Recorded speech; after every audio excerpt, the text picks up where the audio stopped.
we've been working together for 12 weeks. So what weight did you start at and what weight are you at now? £264, and I'm currently 225, Just 39 pounds. £39. Nice. Okay. So let's talk a little bit about where you started. How were you before you started in terms of your nutrition, in terms of how you felt energy wise, in terms of how you felt about your starting point? So before I started all this, Yeah. it was shit.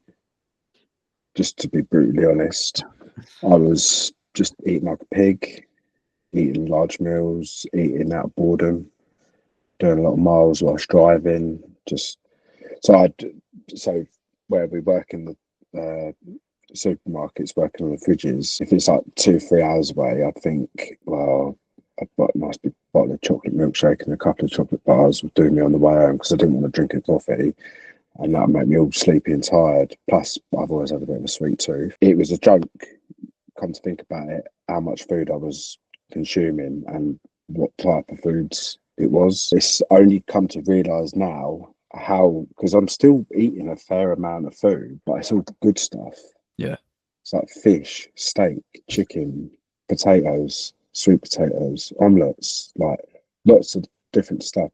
Even the breakfast I'm eating, the breakfast wraps I make, the turkey rashers with the sweet potato wraps, just stuff like that. But because I'm putting all this good stuff in, that with a mixture of feeling good about working out, self-discipline, losing a bit of weight, there's a massive difference in the way you'd notice how you feel now compared to where you did before.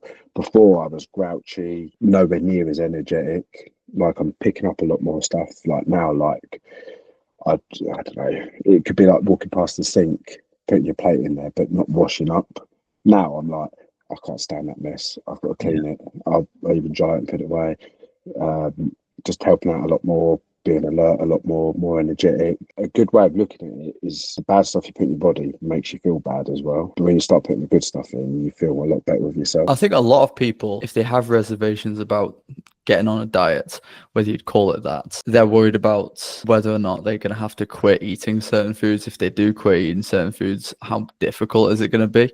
The different people on this program include different amounts of junk food or food which is outside of the ideal. And it's just we fit it in based on what your needs are.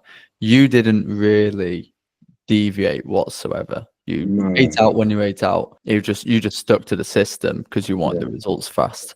So for someone who's worried that they're going to have to do that, what would you say? How would you say it is as an experience to make that? Get what you pay for. You receive what you put in. Like you work hard work pays off. I think a lot of people hate dieting because one thing for me, like I've said to you before, like the 3-4 major times where I've trained myself over the last few years before coming to you, I got bored of not seeing results. Yeah. Because I thought I was doing the right thing, like reading up and self-educating myself on dieting and fat loss and stuff like that. But realistically, I didn't have a fucking clue because I was still eating the rice, still eating the pastas and stuff like that. And after a month or so, I think, it's going well. But then that following month, I think there's got to be like a starvation or something inside your body where when you stop putting certain foods inside your body, you start burning loads of fat. But then when you carry on training the way you are, but you're not doing it properly, the results are shit. This is why you need serious guidance and help with it. It's more enjoyable and less worrying because every day I'm seeing, or every 2 or 3 days, I'm seeing between half a pound and a pound in weight loss every day. But that's 2-3 months down the line. Now, before, when I was doing it, I'd lose maybe just under a stone in the first month, and then the following month I'd lost about 4 or 5 pounds. And when you start seeing results like that, that's when people start to fall off. It all comes down to enjoying it, putting in the hard work, and I'd say number one mainly is the education part of it. Someone there guiding you on what to eat and what to do. Exercises set out for me. Prior to me doing this before, I was out running, playing football and doing weights and stuff like that. But when you explain to me certain exercises that I can or shouldn't really do because one, they're not beneficial, and two, they could cause potential injuries and stuff like that, which has happened before. I'd never have known that. It is 100% worth having guidance. And it's not just that, it's a bit of help as well. You're not doing it all off your own back. You've got someone there to help you, talk to you. It's one of those difficult type of situations in your life where you're either embarrassed or there's actually no one there to talk to or look up on and sort of say, oh, can I do this? Or what should I do about this? Blah, blah, blah, blah, blah, blah. You haven't got to sit there worrying about it. Just give you a text or a call, say, George, I'm getting a bit fucking bored of eating this. Can I switch it up for something else? Or I don't like that exercise, or it's not working for me. I want to strengthen certain areas. Can I change it up? Like, you need it. I always look at it as, if you were going to try to learn a guitar on your own, you can. You can just go on YouTube and learn on your own, but you can't do it as fast as someone who's got help. And you wouldn't really try to, and even if just because you can doesn't mean you will. The vast majority of people fail when they try to do it on their own. The people who succeed don't tend to succeed for very long. And what you've just said is the main reason why, it's not knowing. So if you've lost your, first stone, I mean, how quickly do you lose your first stone? It was in like 3 weeks or so. 2 weeks. It was under a month. Yeah. So if you'd have decided, well, I get this amount of fat loss when I do all of these things, and first of all, it's not realistic to get that result every single month. It's also not realistic to stick to the things that we did for the first month. A lot of it was just like changing your lifestyle, behavioral adjustments. Eventually, you're going to want to eat out. Eventually, you're going to want to do other things. And if you don't know why or what produces the fat loss, then you don't actually end up knowing which rules that you should stick to and which rules you shouldn't, and then eventually you end up quitting the entire thing. It helps you get results faster. It helps you know what gets results long term. I just think that you wouldn't teach yourself guitar on your own, and just because there's people who have, why would you bother?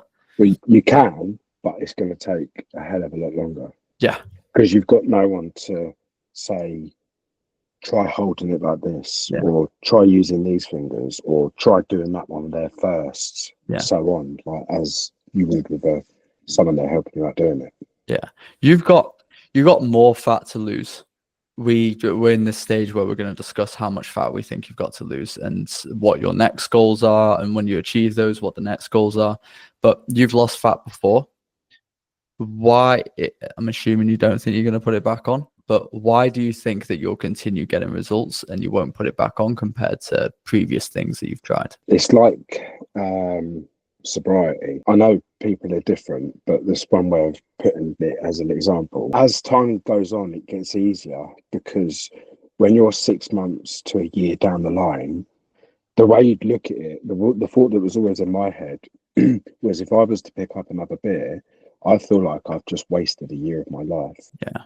So if I'm spending 6 months' time to improve myself and better myself and be happy with myself, well, why would I want to go back on myself? Why would I think, right, okay, I'm nice and skinny now, I'm going to start fucking digging out each night, watching TV with missus like I used to, and eating silly foods and stuff like that. What am I going to do? Wait until I put 5-6 stone back on and think, right, better get it back into shape now. Yeah. What do we do in our program for you in terms of nutrition, in terms of the training? So just to put it in perspective, we train 3 days a week. Anything else extra is walking. When it comes to nutrition, we structure it, make sure you get all the nutrients you need, and then create separate plans for when you're eating out. What about the nutrition makes it something you feel that you can stick to long term? What about the training is it that makes you feel like you can stick to it long term compared to other methods? I remember when I first gave you the message and we was talking about nutritions and stuff like that, I was on the acclimation program for the first 2 weeks, and then after that we're changing it up. I can still eat pretty much anything I want, apart from obviously the unhealthy stuff, and I can make lots and lots and lots and lots and lots of things with the food I'm happy with eating and that's working with me losing weight. And sorry, sidetrack a little bit. You only asked me to work out 3 days a week. And I was like, oh, really? Yeah. I'm thinking I've got to do fucking 5-6 days, sluggish days, if you say, oh, yeah, you got one rest day a week and stuff like that. And he was like, yes, give me 3 days a week in the gym. Promise me 3 days a week in the gym and stick to eating these types of foods. I was like, yeah, that's doable. That's livable. That's normal. Yeah. Do you know what I mean? Because I'm eating chicken. I'm eating lamb. My favourite lamb, minted lamb. Sweet potatoes. I have them roasted. I have it mashed. I have them fries. Potatoes, new jacket, roasted. The eggs, omelette, fried, scrambled, chicken. I have lots of different things. I've got those gluten-free sweet potato wraps. I can make my breakfast wraps and fajitas in them. There's just steak bites, Yeah. salmon. Yeah. Different It goes flavours. on, doesn't it? There's so much stuff. Yeah. You would never get bored. Yeah. You never get bored. And this, I think, if you were to say to me, because it does sound pretty daunting when you just say, yeah, like you need to get a certain amount of eggs in and steak, salmon, and chicken and stuff like that. But after a little while, you become adventurous and you become like you experiment on things. I learned so much over the last couple of months. Yeah. I'm not just eating 2 fried eggs and a bit of steak or whatever. Yeah. I always look at it like mixing up. Netflix. Like Netflix gives you too much choice. So you can sit there for half an hour and just scroll through everything, and then you don't pick a film. And you think, in this time, I could be a third of the way through a film. And then I think about the nutrition. If we say 2 weeks, I just want you to eat these foods, go about it how you would. And then it causes you to make it the easiest way you possibly would. And then you realize, oh shit, I really enjoy these foods. And I'm eating till fulfillment because I can eat as much of them as I want. And then you can build from that. You can go, well, I make the steak like this every time. I wonder if there's a better recipe or a different recipe. And it doesn't cause you to go from 500 calories worth of steak to 1,200 calories worth of a meal, which is what most people do when they change their meals. It's not just that. There's like 5 different fucking steaks you can buy. Yeah. Cook them different ways. You've got sirloin, rump, fillet, T-bone. I'd never get bored of it. And plus, I just love steaks. Yeah. And I think I'm missing out. One massive key component here is the money side of things. So I can spend between 60 to 80 pounds a week, but that means when I'm topping up on seasonings and stuff like that, and just buy some fancy stuff. But that does mean breakfast, lunch, and dinner for 7 days a week. Yeah. Whereas before, I could be in the cafe doing 12 quid for breakfast, pop into Tesco's, get a couple of meal deals. Yeah. And then at dinner, I'd have like maybe 4 or 5 home cooked dinners. The rest of them were going to be eating out with the kids or getting a takeaway. Yeah. It's just money, money, money. Now I feel like it just makes you wonder how much money you were spending. Yeah. It'd be cool to see like how much, at what point the program was paid off. Because it's really funny. No one ever believes me when I say this, because the whole tagline is healthy food is more expensive, but only if you do it stupidly. Like organic food, you go into most supermarkets and you'll find a lot of the time it's about to go out of date and it's reduced. Go put it in the freezer. One thing I've noticed is the fruit that you buy it and it goes off in like 4 days. Yeah. If that. Yeah. Just freeze it. Frozen fruit bags you buy now that I put in my breakfast. Yeah. It's beautiful. Yeah. Frozen fruit's gonna 3 massive benefits. Cheaper, you get more for the amount. It's gonna maintain a lot more of the nutrients because it's frozen, and then it takes longer to eat. So if you put it in yogurt, you end up eating for longer, feeling like you've consumed more. So it just stacks up. There's one other thing that I almost have to convince people of. Sometimes, like a lot of clients have mentioned that they take the leap of faith with this, and then they get proven, oh shit, he was right. I've always said personal trainers require you to be reliant on them. So if you go to the gym, and because I used to be one, I know what it's like. They fix your technique for you, but you never understand why they're fixing the technique. They're just like, keep your back straight or whatever. The way we do it is you'll send in a video of an exercise. We'll explain how to improve it. You have to look at that, fix it yourself, and then you've never got the problem again. So something I'll always say is I think it's a better system. How did you find getting the technique of the exercises we're doing so that you could progress and so that you could stay injury free? Because you haven't been injured this entire time, which is not No. usual for people trying to lose weight and resistance train. Feel pretty comfortable doing what I'm doing. You've broke down well. You've paused it 5, 6 times during the clip and say, right, that bit there, you need to cock your arms a little bit. That bit there, drop your shoulders below your ears. That bit there, keep your back straight. That bit there, don't bend with you, don't pick up with your back, pick up with your glutes. So on. So you break it down well.